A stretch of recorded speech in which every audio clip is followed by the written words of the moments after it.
Hello everyone, welcome to Game Junk Prototype episode 72, recording on Thursday, August 5th, 2021. My name is Frank. My name is Sean. And my name is Andrew. And not a whole lot to talk about this week, so we're going to do some junk mail. Not even that much of that, so we'll see how this goes. You guys want to juice? Anything you got going on? Anything you need to talk about? No. Not really. I mean, I did play a few things. Not even that much of that, to be honest. Still playing Skyward Sword, which I'm sure we'll touch on. But yeah, it could be a short one. Could be. We always say that. It never is.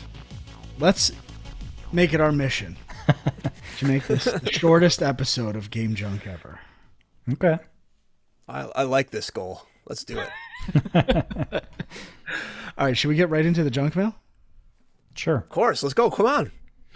We should say, too, I mean, you can always send Sean, us... You're ruining it already.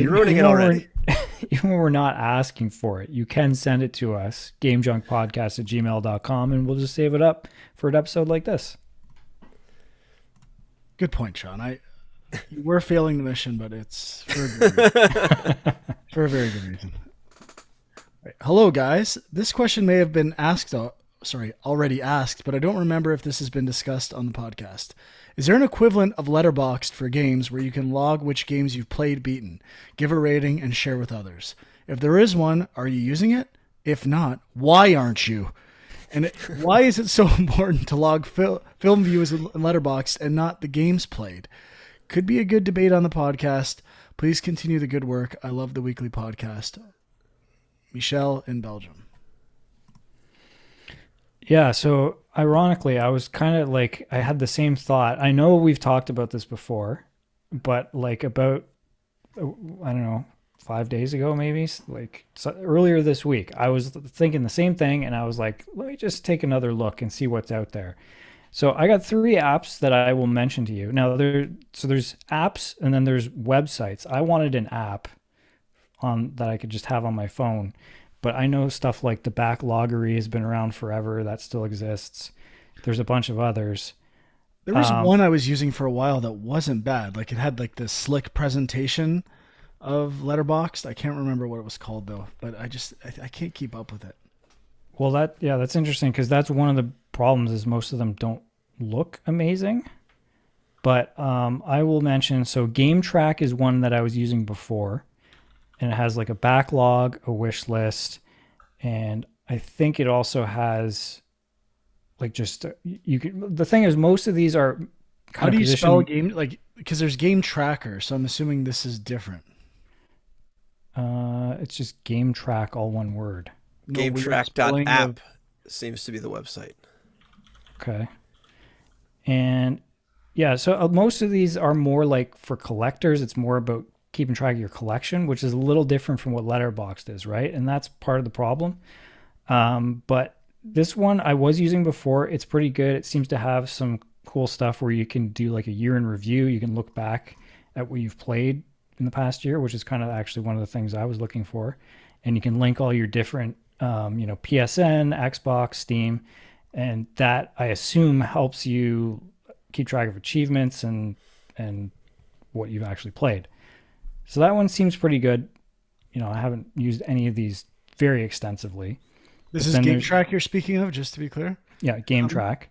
It looks like there's no website for it. I'm on the website, and it's just an app. Mm-hmm. Yeah, I think that's true.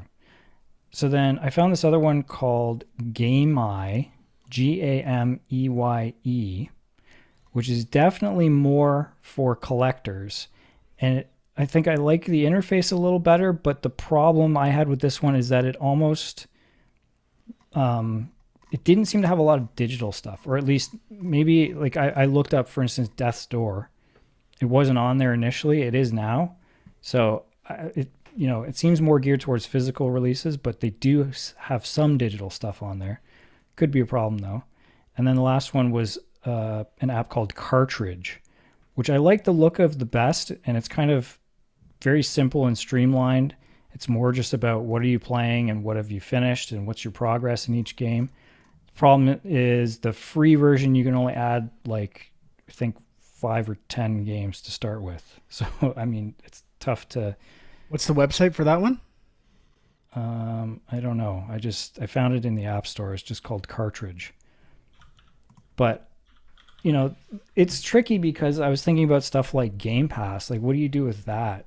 You have a game on Game Pass, so I wouldn't really add that to my collection. I don't really own that game, but I want to be able to say I'm currently playing it and track my progress. That's where something like Cartridge seems more like what I want. But some people might actually really want to know, like Frank might want the retro collection in there and be able to see how much it's worth, which some of these do. Yeah, I kind of want separate apps for that. I want one for assessing value and one for stuff I actually played. Right. And it would be nice if there was one that could do both and kind of separate those two things. But I guess it's the same way Letterboxd doesn't really have a way to have your collection in there, right? But Which is good. Like, what if you sell all your collection? Like, you talk about selling your collection all the time and never do it, but then one day you actually decide to sell all these, and then you don't want to remove them. And like, I'm guessing there's probably a lot. You could just have a library icon if you own it or something like that. But if you own a collection, you typically want to list like quality, like is it in box, stuff like that. So yeah, and I some think they of them have do to be have separated, Sean. I'm sorry, they must be separated. They cannot coexist. Well, some like I think the Game Eye app I mentioned does have, like, you can say if you have the package, if you have the manual, things like that, which I don't care so much about, but that's probably more what you want. So it's complicated. It's probably hard to find. It would be hard to make one app that would kind of suit everybody's needs. And certainly I haven't seen one that's as nicely done as Letterboxd yet. So I'm kind of still looking. If you have suggestions, let me know. But I'm more just looking for something to be like, okay, what am I playing right now so that I don't lose track of a billion games I'm dabbling with. So one of the questions was, and why is it so important to log film views in Letterboxd and not games played? I agree. Here's the beauty of achievements and trophies, though. They keep track of it for you. If your console has that stuff, I can go to my PlayStation app and see everything I've played on PlayStation this year, everything I've done. It's a beautiful thing. So that's why Nintendo should get on board and do that stuff. And then obviously we need a website or app that combines all three and assesses who's the world's greatest gamer. Definitely. So I was just doing a quick search and I found one called Groovee, Grouvee, and its big thing is that it's kind of like Goodreads. I don't know if you guys like. So I use Goodreads a lot to track which books I've read and which books I want to read. Sorry,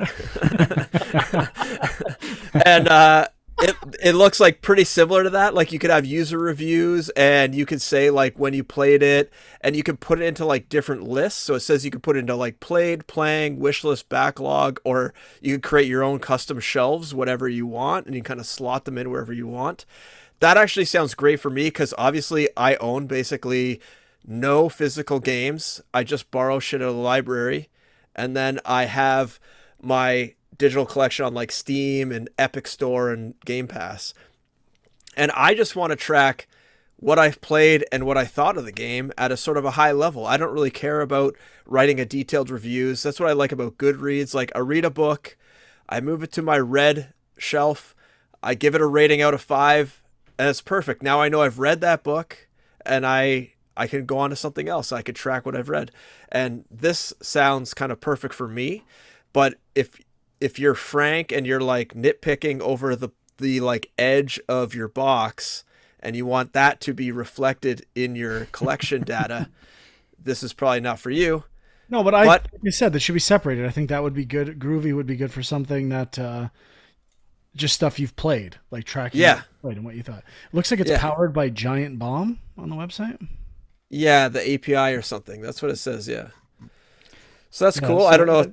It seems like it's got kind of the social element of Letterboxd, which is cool, but don't like the name, and it doesn't have an app. So that I do remember seeing this, but I think that's why I just didn't really look further into it. Right. And then the other one I use, which I don't know if you guys would consider this, but I use retro achievements to sort of tie into like emulators and stuff. And then so when I'm playing like older games that I definitely like don't want to like pull out my Sega Genesis to play, it'll track achievements just like Steve achievements. And then it kind of tracks the games I've played kind of automatically through that, and it's all in one place. And I kind of like that. I mean, it sounds like you could probably get those games on this Groovy thing, because I saw like in the top list there's like Chrono Trigger and some other stuff that's much older, like SNES. So that's another one I use, but I like it because it automatically just kind of tracks everything for me and kind of my progress based on the achievements I've unlocked. So does this actually work? Like, how does Oh yeah. this Is this retro like a achievements work? plugin for emulators or something? Yeah, so I use the Retro Arch, I think it's called, emulator, which is kind of like an all-in-one emulator. It kind of has like a bunch of emulators for all the devices, and then you can basically in its settings, you just put in your retro art or retro achieve. What's it called? Retro achievements. What I say it's called. Yep. Username and password, and then every time you launch a game, it just goes out to the website, and I don't know, it matches the ROM ID or whatever, however they do it, and then it tracks it and it pulls it up and it says you've unlocked, 5 of 20 achievements, and then you basically play through the game and unlock achievements. Frank's losing his mind right now because he didn't know this thing existed. This is crazy. He's gonna sell his entire retro lounge. On the one hand, I feel like this is exactly what Frank wants, but on the other hand, it's like unofficial fan made. I don't know how he feels. Yeah, I was definitely having some weird internal struggles there where, like, I mean, if you really look at achievements, they're just kind of meta things anyway. It's just, Yeah. as long, really it comes down to the validity of who's defining the trophies and achievements. So Yeah, and I think they have different. I Yeah, don't have I an think they issue do with it. have different trophy sets you can unlock. I don't like dive into it too deeply, but like when I was playing, I think a couple weeks ago I mentioned I was playing Fantasy Star 1. It was kind of fun to just have some achievements pop every once in a while. But yeah. Poly Mega tied in retro I was just achievement. thinking that would be really cool if they could do that. I don't know if Look they out. could, but That could be a game changer. Polymega officially launches September 12th, FYI. Yeah. Jake gave us the heads up on that one. I almost pre-ordered. I went to pre-order and I'm like, okay, it's 600. I was going to get the bundle with all the different decks. That's 600 American or 650 American. Like, that's like getting close to $1,000 plus probably duties and fees crossing the border. And I'm like, that's a lot. Yes. Something it is that a hasn't lot. been reviewed that much, and no one's really commented on how good it is and if it even works as advertised. So might have to wait. Might be worthwhile to just hold off. Yeah. All right, can we move on? Definitely. Let's go. Come move on. Question from Dan. Simple. You're on a desert island with only one game only for all eternity. What are you playing? The newest Madden. So I think we got this question before. I know we've sort of had a similar discussion before. Sean, And- the question is simple. It's not though. Game. I need more parameters. Are there other people on the island with me? Can they play with me? Do I have internet access? I mean, these are Yes. huge factors. Yes. I would assume no one else is with you on the island, but you do have internet access. So my first thought would It be does say desert island, but maybe he meant deserted island. So my first thought would be, and I'm pretty sure this is what I said last time, a huge game like Red Dead or Skyrim. Skyrim VR even better than I'm like escaping my current predicament. Not a bad idea. But then I also thought maybe a game that has like editor capabilities or user generated content. That's bullshit. So Mario Maker or Dreams, you would never get tired of because there's always content coming in and you can make your own too. Okay, that's interesting, but kind of a cop-out. Well, fair enough. I don't have a great answer for this. The only one that keeps coming up in my head is Neo. Or Neo 2. If I can buy the collection that has both for PS5, I'll bring my PS5 and the Neo collection. There's like Just because there's so many weapons, like different play styles. It's a big game. The loot and armor systems, I think there'd be some longevity there, and there's enough action that I could test my skills with, multiple weapons. There's a barehanded way to play too that I've never even tried. Like, there's a lot of hours there, and let's be honest, like by the time I do everything in Neo 2, I'm probably gonna punch my own ticket. So. okay. Okay. Hola, gamers. I'm always on the lookout for cool music. So, what are some of your favorite soundtracks? Frank is a pretty serious gamer, but does he think he has the required skill to become the Boshy by beating I Want to Be the Boshy? Do we think there's any chance of a Matrix game when Matrix 4 is out? Could be so cool with the tools we have today. Patrick. Okay, so favorite soundtracks, probably have mentioned some of these before. I'm just going to give you, these are some of my favorites that I actually like would and have listened to outside of the game. So this is not necessarily like best music that goes great with the game. This is like, I just like the music. So Trials of the Blood Dragon, Hyper Light Drifter, VVV, Scott Pilgrim, The Messenger, Undertale, Celeste, Shovel Knight, and the Blaster Master Zero games are pretty solid too. The only one that pops into my head is the Super Metroid soundtrack. But I mean, like, a lot of Final Fantasy games have great soundtracks as well, I find. Like, there's a lot of, like, orchestra type stuff. Look, I'm into bangers. I need Sonic 2, Mega Man 2. That's it. Done. Those are the only ones I think I would listen, like, seek out a song from and listen to it on YouTube or something. What was the first one you said? Sonic 2? Yeah, Sonic 2. Chemical Plant Zone, the greatest song ever recorded for video games. And what is Boshy? What is Boshy? That is the real question. Look it up. Who is this Boshy character? This is a Boshy is developed in Denmark, it looks like, and I think Boshy is above our pay grade, I think. That's I don't know. He's a streamer. We're not cool. He's made a game or inspired a game that's a very hard game, but I'm not sure if the question is asking, does Frank think he can beat the game, or does Frank think he can do better than Boshy himself at the game? Is that the question? I don't. Either way, it's not happening. Do we think there's any chance of a Matrix game? I think we would have heard of it by now. Yeah, I mean, it would be cool. But yeah, I don't see it like, it's coming out in December, the movie, so it would have to have been announced by now. But I do want to go back and play through Enter the Matrix. Gonna try. Maybe. Is that on Steam, Enter the Matrix? I don't think there's any like official modern release of it. You kind of gotta. Is it just, what was that, a PS2 game? Yeah, an Xbox and GameCube. An Xbox? And it was on PC, so you can get like a version of that, but it's the controls are weird. You can't use a controller with it. So, Right. Hey guys, as game developers, how do y'all feel about the practice of speedrunning? I have to admit that I'm not super familiar with the pastime, but it seems like exploiting any and all bugs, glitches, and oversights is the key success in serious competition. Is it simply a case that games are so complex that every game will have bugs left in the code, or should developers be striving for watertightness? On the other hand, could speedrunning be viewed as a good thing within the industry by bringing more attention and sales to specific games? Thanks for the weekly shows. They're always appreciated. Colin.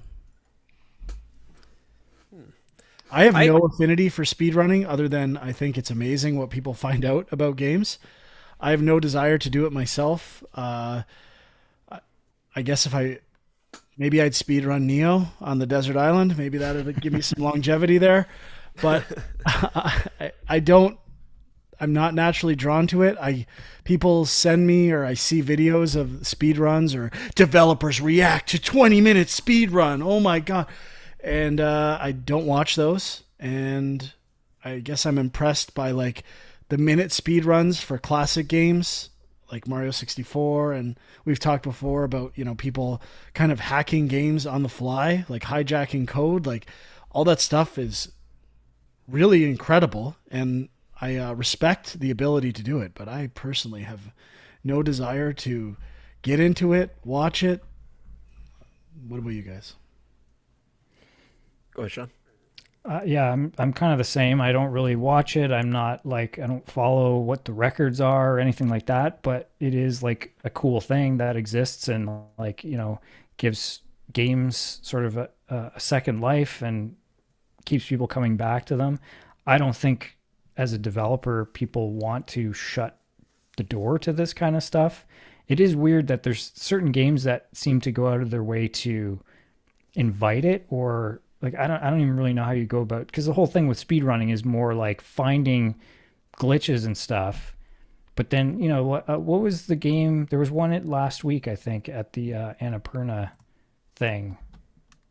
What was it called? The one the white something or other, white knight, or what was that called? Anyway, like that's like part of the game is that they want to make it so that you have reasons to play levels over and over again and try to go as fast as you can. But to me, the coolest thing is the people who kind of break the game to go even faster.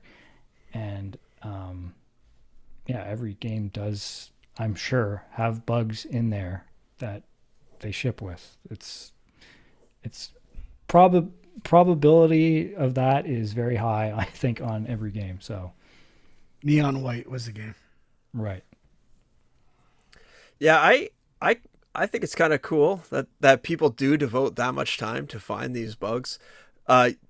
Definitely, these bugs are always going to exist. Like the concept of water tightness in a game is not a thing, and probably never will be a thing. It's just kind of the nature of code in general. There's always going to be the systems are so complex and they all interact in weird ways, and I don't think it's possible for code to be bug free in any way, shape, or form. And you have an artist that makes a tiny mistake and it could lead to one of these like clip out of bounds things, and it's just so hard to find all of them, especially in larger games. Blaming all the mistakes on the artists. No, I'm just saying, like, obviously the collision code is problems, right? Yeah. Yeah, I think it's kind of cool that like awesome games done quick and everything is around. I watch some of them occasionally, usually for like older games. I don't really watch them all the way through, but I do kind of find them interesting, especially when it's like the Legend of Ocarina of Time, where they're like glitching through walls and like magically appearing in random places, and you're just like, how did you even find this stuff? Like the amount of time just like bumping into random walls must have been Now, insane. there must be something to be said as well about how a lot of people who are doing it are probably looking at other people who have found those glitches and building upon them. So it's kind of like, are you really doing it yourself to begin with? Like you're kind of, it's not your singular achievement that you did this speed run. You're just, You're building on the backs of others. Yeah. Same like everything though. I mean, you're not building a game from scratch every time. Yeah, You're for sure. using code from other people, and there could be errors in it and all kinds of stuff. So I mean, in a way, it's like the community versus the game, right? People are working together and building on each other to just see how much better they can do. But there is like, there's this guy on this Minecraft YouTuber guy that I know like Kieran watches all the time. There's this big controversy about him recently. I don't know if you heard of Dream, but he like broke some speedrun record for Minecraft. And then later on, it was revealed that he had a bunch of mods running that like changed the probability of things that made it like so that he could get through the game a lot faster. And he claimed, oh, I didn't know those were running when I was playing the game. But it's like, stuff like that where it's like, okay, like where do you draw the line? Like what's cheating in speedrunning? It's kind of a weird topic. But apparently I think it would just be the base game, like the base game. And I'm sure there's sub speedrunning with mods, but it's like you play the game as it was developed. If you can find an exploit that's in the game, maybe aside from cheat codes, maybe, but who knows? Yeah. Another soundtrack I've actually listened to aside from the game, I forgot was Sayonara Wild Hearts. I have listened to songs off that on their own. Yeah, that's a good one. All right, speedrunning, no go. Hey all, while checking out DekuDeals.com, I happened upon a game entitled Wingspan, a game I had never heard of before, nestled among other games I had never heard of before, now discounted to some new all-time low, and it made me wonder once again, how can there be so many games nowadays, and what do they need to do in order to be profitable?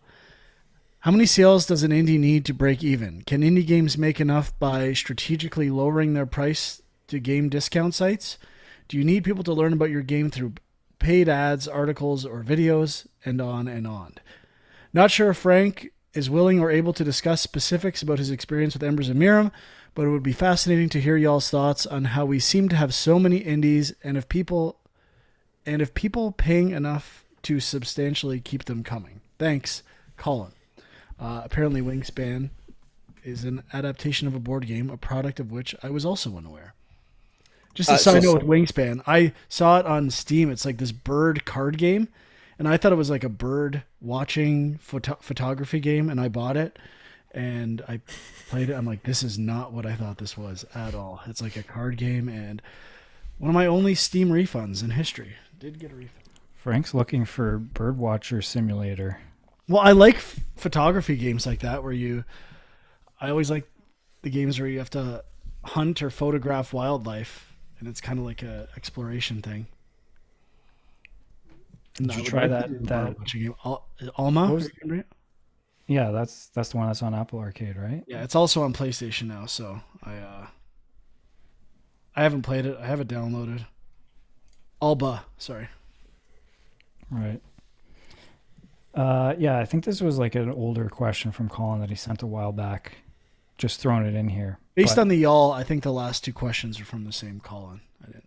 I think so, yeah. I mean, I don't know if Frank and Huck, you guys probably have more to say about this than I do. Like, I also have the same questions. Like, I really don't know, between Game Pass as an option now and like subscription services. Like, I don't know how much people are getting paid for stuff like that, but it's got to be, well, first of all, it's impossible just to get noticed. But even once you've been noticed, like, what's your price point and what do you do with sales? Because that's so many people are just waiting for sales now. Yeah, there's two major schools of thought. I think like one is try to make an amazing game, probably getting attention through your art style, I think is the number one way to get attention. And I'd say that's the case for all of the games we're excited about that we've seen in like the Annapurna showcase and stuff like that. And then also just throw marketing money at stuff. And neither one is guaranteed for success either. It's extremely hard to do. And gamers will wait for stuff to go on sale. I think I've been saying for a while, people need to stop putting their games on sale, and that'll definitely help. But the one side thought I had with all of this is kind of feels like there's almost a separation of indie where like bigger or like really good indie studios get all the attention. And I wonder if there's like a subculture of like super indie stuff that's going to build. It's almost like indie is becoming the new AA, like replacing what AA was. And now there's an even lower kind of indie scene. And I don't know if there's a name for that yet, but it must exist. Like there must be communities that talk about this stuff. Well, it's like, I would think stuff like itch.io is where all that exists, right? Like just like really people putting up games for free, putting up games for a lower price. And I know like some of those developers are on like PlayStation and Xbox, but they're not getting noticed at all. And I remember at some point I think some of them teamed up to do some sort of like bundle or sale or something just so they could at least get some kind of press for it. But there's like, you think there's a lot of indie games, but like we're only talking about like the indie games that have publishers that are getting promoted. Like there's so many others that we have just no look at the idea Steam about. store. We're talking like AA indie, and think of like Kaze. That game got no attention. It's one of the best games I've played all year. Yeah, I've been hyping that on Twitter as much as I can, and they like every tweet I send, and it gets like no attention from anybody. But I mean, I was just looking at Steam Spy. So in 2018, 8,000 games. 2019, 8,000 games. 2020, almost 10,000 games in 365 days. And in 2021 so far, 3,500 games. So it's insane. Like, you cannot get noticed. You cannot make money. Like, these people that posted. So why, first question, why are there so many games? There was a race to bottom for game engines. Unity came out, was free. Unreal went free. You now have people who do not have any programming experience are able to make games. Before, I guess Game Maker can be thrown in there too. Before, you had to be either a programmer or know a programmer or have a team of programmers write a game engine for you that knew what they were doing, understood physics, understood art, like understood animation, all that stuff. And now you don't need that. Now you have Unity. They just do it all for you. And it's really taken for granted how awesome these engines are and what you get for essentially nothing. And so with the asset stores, I mean, you can create a game with flipped assets for probably $1,000 or less, which is nothing for a game budget, and then your own time. So all these like indie studios, even like look at Stardew Valley, that guy sunk 5-6 years of his life, and now he's a millionaire. But at the time, he was doing that all in his spare time, worked his ass off, and didn't have any money really coming in from that for 5 years, 6 years. So, and that's not sustainable. Like he says, is this sustainable? It's not sustainable. You have to have a major hit like Stardew Valley or Hollow Knight or one of these other. I mean, Hollow Knight might even be an outlier. They see that art style is pretty unique. They probably had like a team and some money behind it. But in like Canada, there are a lot of grants and things you can get. So if you have like a little bit of seed money that everyone puts in, you can kind of get the government to match, which helps indie studios make games. But even then, you're not guaranteed to make money on those. It comes down to, like these guys were saying, marketing, and which is becoming harder and harder because there's more social media places. There's more, people trying to vie for the eyeballs and everything like that. And it's just really hard. And these Steam sales. And half of the time with marketing, you're basically paying for a PR firm that is, in my experience, just kind of blanket emailing. You're paying for their connections, basically. It's Yes. very little else. Yeah, that's what they have. They have the connections to the journalists. But even then, the journalists now, we're hunting for news, and it's really just like, it seems like all the journalists are only taking like the big headlines. You don't really hear about some shitty little indie game that was just released that some journalist just like on a whim decided to grab off of Steam and try and write about. Like, that never happens. You need some nobody on some nobody website to pick up a game that like one of the big journalists just like happens to follow, and like those people start raving about the games. Like, I kind of a tangent, but also kind of not a tangent. I read this book by this guy called Ryan Holiday. It's about marketing, and he said the key to marketing is not to target those big guys, it's target the small guys and let it filter up, because all the big guys, they just get all their information from the small guys, and the small guys get their information from the smaller guys. And so you just start at the bottom and you just kind of feed information at the lowest level and let it filter up. And I feel like that's how game marketing is going. Like, unless you're huge and can pay for those big guys, you might as well just target the little guys. And I don't know if anyone in indie really knows how to do that yet. And I don't even know who those little guys are. I think I read the same book you're talking about. And I think, his whole thing too was that if you target the little guys, they'll take whatever you give them because they're like grateful for like a free game or whatever. Mm-hmm. And they'll just sing your praises. And it's kind of like a weird way to exploit this system of bloggers and social media people that have kind of come up in the last decade. And even that's not a guaranteed thing. I think with Embers, I remember someone from Game Informer playing it and having it on their top 10 list of the year, and like kind of surprised, like no one was talking about the game at all.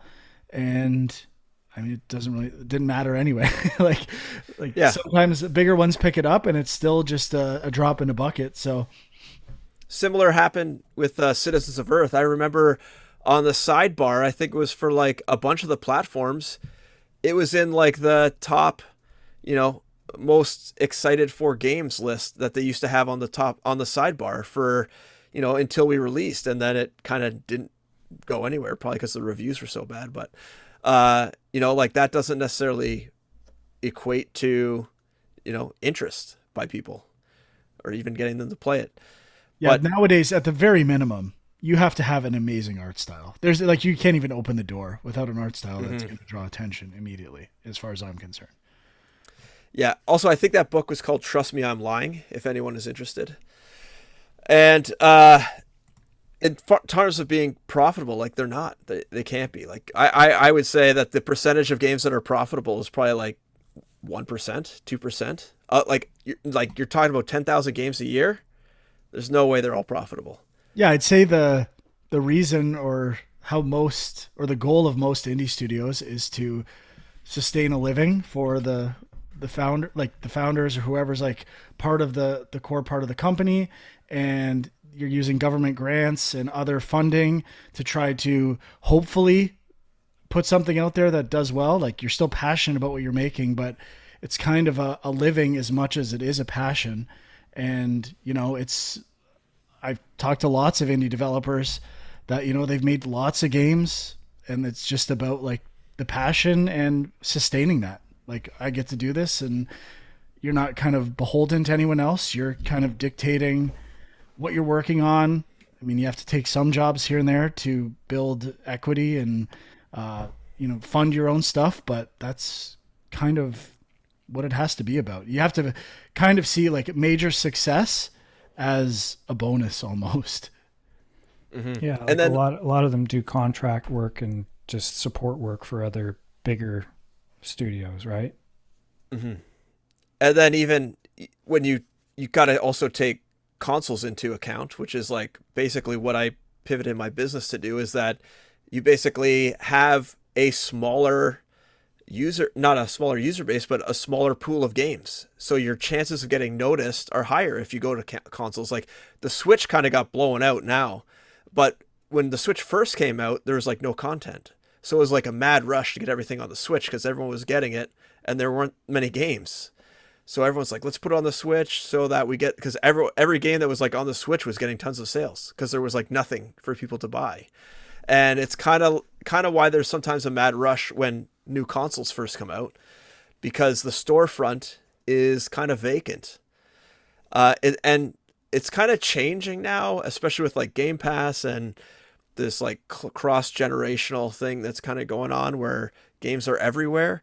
But I think there's still this like thing you need to weigh. Like, do I want to do I want to spend money to put it on consoles, or spend my time, I guess, if you do it yourself, and hope that you get a bump in sales from having it on not Steam, where people will actually see it. So there is like another interesting kind of like marketing decision you need to make. Do you target specific platforms? Do you go to GOG? Do you go to Epic Store? Do you try to get on these, these platform holders essentially that have maybe less games coming through the door, so people are more likely to see your game? And yeah, there's just a lot of things to take into account when you're trying to market your game, but just lowering your costs is not a guarantee for success. I watched some videos by Microsoft, which I can't actually talk about because of NDA reasons, but they have done research on like sort of like not optimal, but trends they've found in their sales, the way to discount your game. And there is like a strategy that seems to work kind of better, but it's obviously not guaranteed. And even if you follow that strategy, if no one is interested in your game, mostly because of the art style, like you guys were saying, no one will buy it just because it's cheap. There's tons of games on Steam that are 99 cents that no one buys. I think We haven't even factored in free to play in this whole thing. Like I feel like younger kids are, a lot of them just play free to play stuff, like, or Minecraft, which is Minecraft free to play now? No, right? It's still like $20, but you can kind of play it forever once you get it. But there's the education edition is free. I feel like that's becoming a bigger and bigger thing. Yeah, and I think the one window that's open right now is VR games because there's still I think room you can get noticed in that space because it's just not overpopulated yet, but that could change very quickly. Yeah, VR is still a challenging platform to not make people sick on. So, Yeah, it's tough to do as an indie developer. There's a mhm. lot of challenges there. So Mhm. okay, well, I think Come on, we Frank, let's go. Come on, you're wasting our time here. We're done. Yeah, The junk wrap it mail up. is over. Let's get Yeah, to let's what we go. played. This is not going to be the shortest episode of Game Junk ever. I don't think, anyway. yeah. Uh, what do you guys played? Well, speaking of VR, I can just quickly mention I played the demo of this game Fracked, which is coming to PSVR, I think later this month. But there's a demo out right now. And speaking of motion sickness, yeah, I got motion sick from this game. So it's kind of like I guess it's sort of like a spy action game, I guess I would say. And you kind of, there was two levels I played. One of them you're skiing, and I think there's like, it's not just one level. I think that's one of the mechanics in the game is that you ski and like shoot at enemies and stuff. And that one I found like that's the one that really made me motion sick. Like it's weird because you have to tilt your head left or right to turn as you're skiing. And I just found like, I'm getting a little bit nauseous as I'm playing. And then when I have to tilt my head to turn and I'm going faster, like that just did not help. So I didn't really like that part of it. And it actually was kind of, I found it hard to like you hit one thing and you're dead and you got to restart from a checkpoint like 5 minutes back, which was annoying. But the second part I actually kind of liked, and it was more just you're on foot, you have a gun, you take cover behind things, and you sort of like hold cover with one of your hands, and then you can kind of pull up if you want to duck under it, and pull down if you want to pop up and shoot.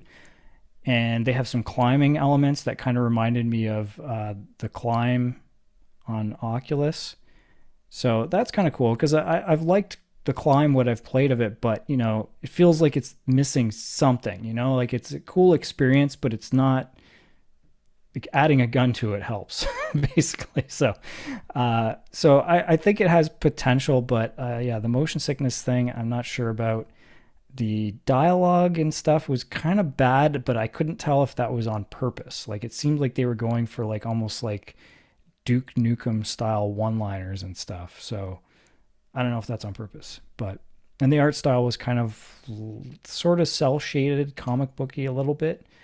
But I like the look of it. So I think it's a Sony exclusive. I could be wrong, but they seem to be pushing it a I fair think bit. it is, from what I can see here. Yeah. So, I mean, I might check it out, but definitely will kind of wait and see what reviews are like and that kind of stuff. So, I've only been playing Skyward Sword. I am almost done. I was on the last boss before we started, and it's taking forever. And the last boss, it's like a 2, 3, 4 phase thing with it's all the motion control stuff. It's not great. Other than those fights, like is it Girahim? Is that the name of the something like that? I I don't think know. so. Those fights I dislike. Everything about the game other than that I really enjoy. It definitely has scratched that itch that I had for a classic Zelda game, and I had my typical Zelda frustrations here and there solving puzzles where I'm like I feel like I did this and then eventually it works. You do it the right way. But overall, I still love the art style.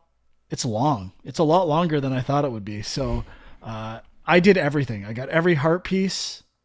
I did all the gratitude crystal missions. I've done it all for the first time ever in a Zelda game. I've never done all of that stuff before. So I was in the mood, am digging it, and I still would probably give it like a 4.25 out of 5, something like that. Maybe a Hmm. 4.5.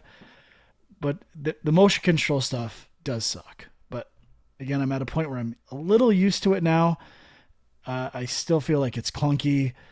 The mostly the feedback from enemies. Like they snap to a position where if you frantically do stuff, the only way to be successful is to be really methodical, and it's kind of boring. But then you can't be too methodical on the bosses. So it's like teaching me different ways to play the game, and I feel like it does not do a good job of teaching the motion controls.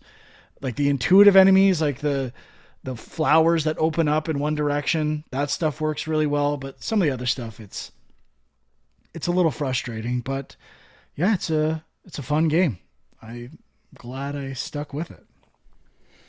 Yeah, I'm still playing it. I'm like 20 hours in, probably about halfway. It does feel a little too long to me so far. Like I'm finding like pacing wise, you get somewhere, you think you're about to start something, and then it's like, oh, before you can do that, you got to go do these other three things. And you're like, oh, okay, I'll go do that.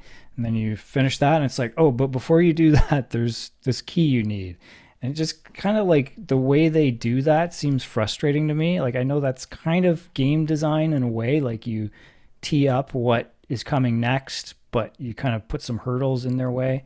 But I guess just maybe because it's so much time between the main temples or dungeons, that's the problem for me because I'm like always waiting to get to those. Um, but there's definitely some good stuff in there, and I mean, I'm still playing it, so I'm gonna keep going, but probably I be a do little have while. to say, if I couldn't skip dialogue stuff, and I Hmm. think that was a new thing, I could be a bit of a struggle. Yeah, that's huge. The only thing I've been playing is the Final Fantasy One Pixel Remaster that came out on Steam, and I'm surprisingly enjoying it more than I thought. Just the stuff they've added, kind of like the quality of life things.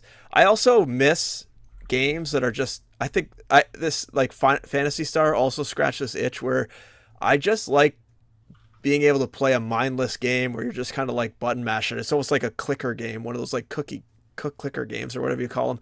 And you know, you're literally just you walk around, you get in some battles, and at the end you gain some experience and you get some gold and you can go buy some new stuff. Like it's so mindless. I don't have to like worry that some enemy is like attacking in a specific way and I have to like guard and press all these buttons and like actiony stuff. I just literally hit the fast forward button, everyone attacks, and at the end I look to see if I have enough health to fight again, and if I don't I heal, and if I do I just keep going, and it's just nice and mindless, and I can like watch other stuff at the same time. But I love that kind of stuff sometimes.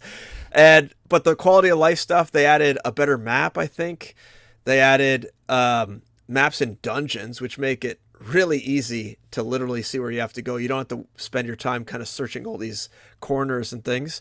The speed up button on the fighting, I believe just the inventory in general is greatly improved. I don't remember exactly how the first Final Fantasy was, but I'm sure it didn't have like comparison of your equipment while in a shop, which they now have, which is kind of from later Final Fantasy games. So that just like that quality of life stuff, super easy. The only thing I still wish they had was maybe some sort of log that sort of told you sort of like kind of how what you've done and kind of what you need to do next. That'd be kind of nice. Like that's kind of a problem with RPGs. If you put it down for a couple days, you come back, you kind of forget what you're doing. The good thing is that it's all fairly linear. Like even when you don't know where to go, you kind of just wander around. There's really only one place to go. So it kind of just automatically guides you to the next place, at least so far. And yeah, I don't know. I'm enjoying it. I bought the second and third one as well, so I'm looking forward to trying those out as well. I don't think I've ever played those before. So I think there was some controversy over these. I don't totally understand it. Like I'm just reading now, and it said that they were getting review bombed on Steam, but apparently it's because people just want them on console or something. Hmm. But there was something else I was reading about when they were first announced, where people are very like picky about what their pixel art should look like. I don't totally understand. Like it's something to do with because the original games were built in a way that worked with CRT TVs. Like they were created in a certain way that now if you kind of just put them on a flat screen, they don't quite work. And I think they're trying, like, I think they reworked some of that stuff for that reason, if I'm not mistaken. And people were kind of like mad about that. I have not heard any of that. The only thing I heard about, not related to these games, but kind of when they originally remastered, I think it was Final Fantasy IV for mobile, and they made all the sprites like really almost like pastel-y colors and not really true to the original art design. And then I know they basically like rolled that back. I think they did it for Chrono Trigger as well when they put it on mobile. And then they had to like roll it back to the original pixel art because people hated it so much. Yeah, But I haven't heard any I'm of seeing this some other stuff stuff. here too about the font, that people don't like the font change or something. Like they had to make it more readable, but people wanted the original font. I Why would you want the original font? It was like 8-bit, super blocky. I don't know. I don't know. I'm not picky about that stuff. I just kind of am playing it for what it is, and I'm enjoying it.